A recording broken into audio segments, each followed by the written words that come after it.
Parole de Dieu quotidienne. Ceux qui amènent leurs enfants et leurs parents absolument incroyants dans l'Église sont trop égoïstes et démontrent leur bonté. Ces gens ne soulignent que l'amour sans se préoccuper de vérifier si ces personnes qu'ils amènent à l'Église ont la foi ou si c'est la volonté de Dieu. Certains amènent leurs épouses devant Dieu ou leurs parents devant Dieu, et indépendamment du fait que le Saint-Esprit soit d'accord ou accomplisse son travail aveuglément, ils adoptent des gens de talent pour Dieu. Un avantage peut-il éventuellement être acquis en étant bon envers ces gens qui ne croient pas?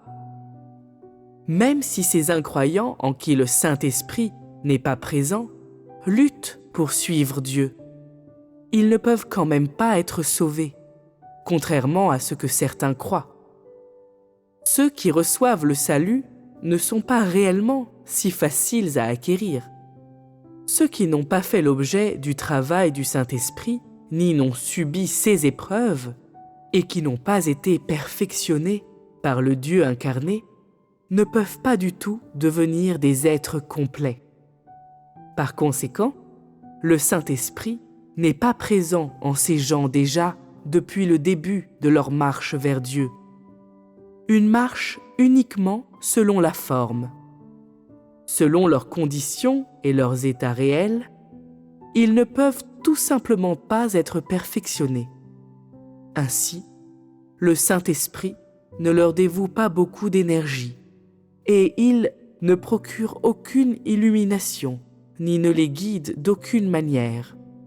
Il leur permet simplement de suivre et finalement révèle leur fin. Cela suffit. L'enthousiasme et les intentions de l'homme viennent de Satan, et d'aucune manière ne peuvent-ils compléter le travail du Saint-Esprit. Peu importe le genre de personne, le travail du Saint-Esprit est requis.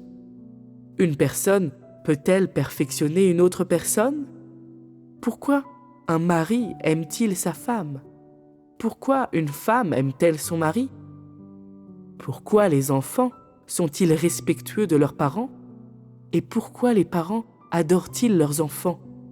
Quelle sorte d'intention les gens ont-ils? N'est-ce pas de poursuivre leurs propres plans et leurs désirs égoïstes? Est-ce vraiment d'accepter le plan de gestion de Dieu? Est-ce d'accueillir l'œuvre de Dieu? Est-ce d'accomplir le devoir d'une créature? Ceux qui, au début, ont cru en Dieu et n'ont pas pu s'attirer la présence du Saint-Esprit, ne peuvent jamais être l'objet du travail du Saint-Esprit. Il a été déterminé que ces gens seront détruits. L'amour que l'on a pour eux importe peu. Il ne peut pas remplacer le travail du Saint-Esprit. L'enthousiasme et l'amour de l'homme représentent les intentions de l'homme, mais ne peuvent pas représenter les desseins de Dieu et ne peuvent pas remplacer le travail de Dieu. Même si on démontre le plus grand amour possible ou la plus profonde pitié envers ces gens qui croient en Dieu pour la forme seulement et prétendent le suivre, mais n'ont aucune idée de ce que signifie croire en Dieu, ils n'obtiendront pas la sympathie de Dieu, ni ne subiront le travail du Saint-Esprit. Même si les gens qui suivent sincèrement Dieu sont de pauvres calibres, ils ne peuvent pas comprendre plusieurs vérités, ils peuvent encore occasionnellement faire l'objet du travail du Saint-Esprit. Mais ceux qui sont d'assez bon calibre et néanmoins ne croient pas sincèrement, ne peuvent tout simplement pas s'attirer la présence du Saint-Esprit. Aucune possibilité de salut n'existe pour ces gens. Même s'ils lisent ou entendent occasionnellement les messages ou chantent des louanges à Dieu, à la fin, ils ne pourront pas rester durant le temps de repos. Que les gens cherchent sincèrement ou non n'est pas déterminé par la façon dont les autres les jugent ou les voient, mais par le travail du Saint-Esprit sur eux et par la présence du Saint-Esprit en eux. En plus, c'est déterminé par leur tempérament qui change ou ne change pas, par la connaissance de Dieu qu'ils ont ou qu'ils n'ont pas après avoir subi le travail du Saint-Esprit pendant un certain temps. Si le Saint-Esprit travaille sur une personne, le tempérament de cette personne changera graduellement et son point de vue sur la foi en Dieu sera graduellement purifié. Peu importe combien de temps les gens suivent Dieu, aussi longtemps qu'ils ont changé, cela signifie que le Saint-Esprit travaille sur eux. S'ils n'ont pas changé, cela signifie que le Saint-Esprit ne travaille pas sur eux. Même si ces gens rendent un service, ils sont motivés par leurs intentions d'en tirer quelque profit. Un service occasionnel ne peut pas remplacer un changement dans leur tempérament. En fin de compte, ils seront quand même détruits, car le royaume n'a aucune utilité pour ceux qui rendent service. Ceux dont le tempérament n'a pas changé sont aussi inutiles à servir ceux qui ont été perfectionnés et qui sont fidèles à Dieu. Ces mots du passé, si quelqu'un croit dans le Seigneur, la fortune sourit à toute sa famille, sont appropriés à l'ère de la grâce, mais ne sont pas liés à la destination de l'homme. Ils étaient seulement appropriés pour une étape de l'ère de la grâce. Le sens voulu de ces mots vise la paix et les bénédictions matérielles dont les gens jouissent. Il ne signifie pas que toute la famille de celui qui croit au Seigneur sera sauvée, ni que la famille de celui qui acquiert la bonne fortune entrera dans le repos. Recevoir des bénédictions ou souffrir un malheur est déterminé en fonction de l'essence de chacun et n'est pas déterminé en fonction de l'essence commune partagée avec les autres.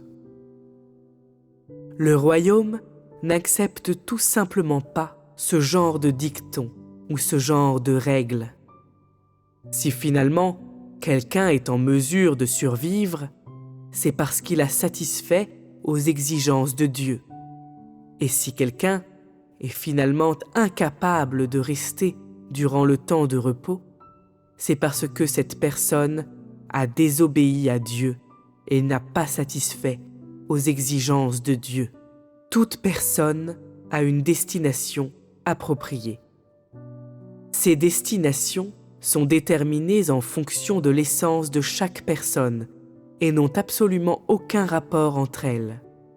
La mauvaise conduite d'un enfant ne peut pas être transférée à ses parents, et la droiture d'un enfant ne peut pas être partagée avec ses parents. La mauvaise conduite d'un parent ne peut pas être transférée à ses enfants, et la droiture d'un parent ne peut pas être partagée avec ses enfants. Chaque personne est responsable de ses propres péchés et chaque personne profite de sa propre fortune. Toute substitution est impossible. Ceci est la justice. Du point de vue de l'homme, si les parents reçoivent un sort favorable, les enfants le recevront aussi. Et si les enfants commettent le mal, leurs parents doivent expier leurs péchés. Telle est la perspective de l'homme. Telle est la façon de faire de l'homme. Telle n'est pas la perspective de Dieu. La fin de chacun est déterminée en fonction de l'essence qui provient de sa conduite, et elle est toujours déterminée de manière appropriée. Personne ne peut porter les péchés d'un autre. Plus encore, personne ne peut recevoir la punition d'un autre. Ceci est absolu. L'attention affectueuse des parents pour leurs enfants ne signifie pas qu'ils peuvent accomplir des actions justes à la place de leurs enfants. Et l'affection dévouée des enfants pour leurs parents ne signifie pas qu'ils peuvent accomplir des actions justes à la place de leurs parents. Ceci est le vrai sens des mots. Alors, de deux hommes qui seront dans un champ, l'un sera pris et l'autre laissé. De deux femmes qui moudront à la meule, l'une sera prise et l'autre laissée. Les gens ne peuvent pas amener leurs enfants malfaiteurs dans le repos sur la base de leur amour profond pour leurs enfants. Et un mari ne peut pas amener sa femme ou une femme son mari dans le repos sur la base de sa propre conduite juste. Ceci est un décret administratif. Aucune exception n'est possible pour qui que ce soit. Les justes sont justes et les méchants sont méchants. Les justes seront en mesure de survivre et les méchants seront détruits. Les saints sont saints. Ils ne sont pas souillés. Les souillés sont souillés et ils ne contiennent pas une seule bribe de sainteté. Tous les méchants seront détruits et tous les justes survivront. Même si les enfants d'un malfaiteur accomplissent de bonnes œuvres et même si les parents d'un enfant juste commettent de mauvaises actions. Il n'y a pas de relation entre un mari croyant et une femme incroyante. Et il n'y a pas de relation entre des enfants croyants et des parents incroyants. Ce sont deux types incompatibles. Avant l'entrée dans le repos, la famille, selon le sang, existe, mais après l'entrée dans le repos, la famille, selon le sang, n'existe plus. Ceux qui font leur devoir et ceux qui ne le font pas sont ennemis. Ceux qui aiment Dieu et ceux qui haïssent Dieu sont opposés les uns aux autres. Ceux qui entrent dans le repos et ceux qui ont été détruits sont deux types de créatures incompatibles. Les créatures qui accomplissent leur devoir pourront survivre et les créatures qui n'accomplissent pas leur devoir seront détruites. Qui plus est, cela durera pendant toute l'éternité. Est-ce que tu aimes ton mari afin d'accomplir ton devoir en tant que créature? Est-ce que tu aimes ta femme afin d'accomplir ton devoir en tant que créature? Es-tu respectueux envers tes parents incroyants afin d'accomplir ton devoir en tant que créature? Le point de vue de l'homme sur la foi en Dieu est-il juste ou non? Pourquoi crois-tu en Dieu? Que cherches-tu à obtenir? Comment aimes-tu Dieu? Ceux qui ne peuvent pas accomplir leur devoir en tant que créature et ne peuvent pas faire un effort absolu seront détruits. Aujourd'hui, les gens ont des relations physiques entre eux ainsi que des associations par le sang, mais plus tard, tout cela sera anéanti. Les croyants et les incroyants ne sont pas compatibles, mais plutôt opposés les uns aux autres. Ceux qui sont en repos croient qu'il y a un Dieu et obéissent à Dieu. Ceux qui sont désobéissants à Dieu auront tous été détruits. Les familles n'existeront plus sur la terre. Comment pourrait-il y avoir des parents ou des enfants ou des relations entre maris et femmes? La simple incompatibilité entre la croyance et l'incroyance aura rompu ces relations physiques.